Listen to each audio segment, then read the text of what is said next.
Suspect, mahilig mga alam sa problema ng iba. Hoy, concerned citizen lang ako. Naman. Suspect, nag-kiss pero walang consent. Maingay. Suspect, sinasabuhay ang horoscope readings. Tara, basahan na kita. Suspect, allergic sa pregnancy test dahil kay JJ. Subukan mo. Subukan mo. Hindi mangyayari yun. Suspect na pagkamalang buntis. Hindi nga sa akin yun.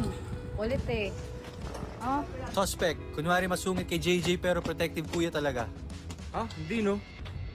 Suspect, naglayas pero nagpaalam. At least mabait ako. Suspect, naging seryoso dahil nabigo sa pag-ibig. Wrong information, pero walang pakialamanan ng love life. Suspect, takot sa dugo. Suspect, caring boyfriend pero pahirap sa buhay ng Section E. Maulupong! Suspect, na pagkamalang magnanakaw. Fake news naman yun. Suspect, pinakamagaling na Section E President. Yan. Ako pa ba? Totoo yan. Totoo yan. Suspect palaban pero nung kinis ni Kiefer tanggal angas.